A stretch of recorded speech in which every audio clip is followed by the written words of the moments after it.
What is up, guys? Delboy here.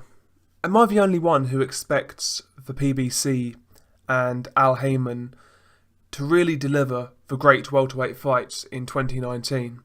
This is a division where Al Haymon and the PBC primarily have most of the control.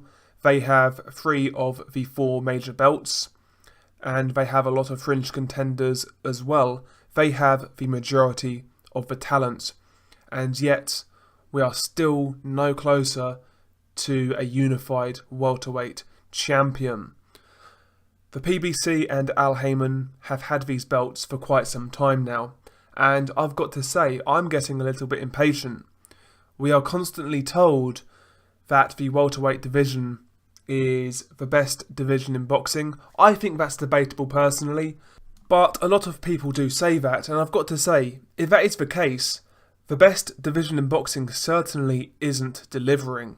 And to me, there's no excuses for it. I appreciate, Keith Thurman has been injured, but still, not enough progress has been made.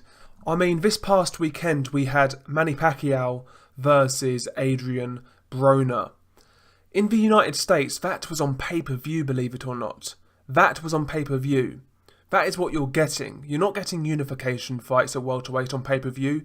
We're not getting these super fights. We're getting Manny Pacquiao versus Adrian Broner. A guy in Adrian Broner who's never won at the highest level. A guy in Adrian Broner who is renowned at this point for not showing up at world level.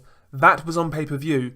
You have Errol Spence Jr. defending his welterweight title against a lightweight on pay-per-view. You're getting these pay-per-view fights, but what are you getting? Before Errol Spence and Mikey Garcia got signed to fight, nobody was asking for that fight. Nobody. When Terence Crawford ran up on Errol Spence trying to get a fight, we heard Errol Spence say, well, you're on the wrong side of the street, so you're not going to get this fight right now. And then he proceeds to fight a lightweight. It's embarrassing. The PBC have all of the main guys apart from Crawford, and we're no step closer to a unified champion. You've got to look at what you're getting on pay-per-view in the States. And I see the PBC fanboys as the same as the Eddie Hearn fanboys over here. You just eat up whatever they give you, man. I mean, Broner versus Pacquiao on pay-per-view.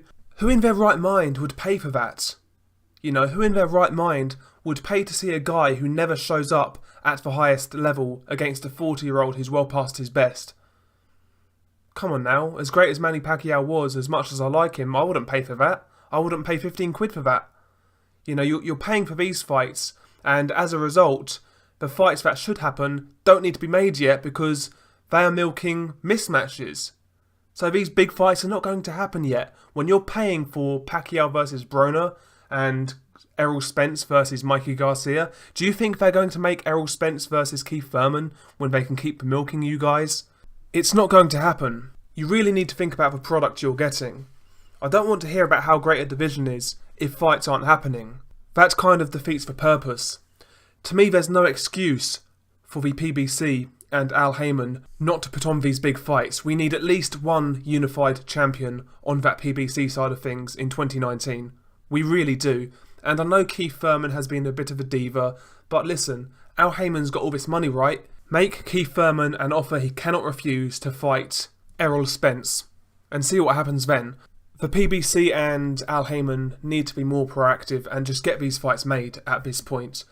But I fear that the more people buy mismatches like Pacquiao Broner and Spence Garcia, these fights are not going to get made because, like I said, they can keep on milking these fighters before they cash them out against each other. It's the Pacquiao-Mayweather blueprint all over again. It really, really is. And the one who disappointed me the most was Errol Spence Jr., I've got to say, because I believed in this guy in terms of his desire to want to fight everybody. But the way he handled that Crawford situation was an embarrassment, to be quite honest, and he's changed since he's won that belt. He really, really has. It's like the Keith Thurman situation. Before Keith Thurman was a champion, he was saying all of the right things. He'd fight anybody. He wasn't afraid to let his O go. Here we are. Keith Thurman's got a couple of good wins. He's won a couple of belts, and now he's playing the diva of the division. It's not good enough. Make these fights happen. You have all of the talent at your disposal.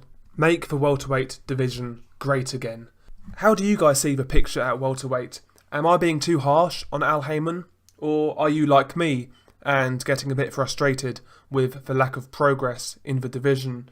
You know, post Mayweather and Pacquiao being serious players, you know, after that era was finished, we was kind of told that it was a fresh start and, you know, these guys are going to all be fighting each other and it's just going to be great. Well, that's not really happened. Yes, we've had some good fights. Yes, we had Furman versus Danny Garcia in 2017. Great. Yes, we had Danny Garcia versus Porter in 2018.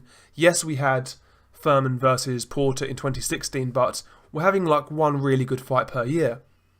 Is that really good enough? For me, it's not. Maybe Al Haymon's not to blame. Maybe it's the fighters, but regardless, he had all the guys. Make it happen.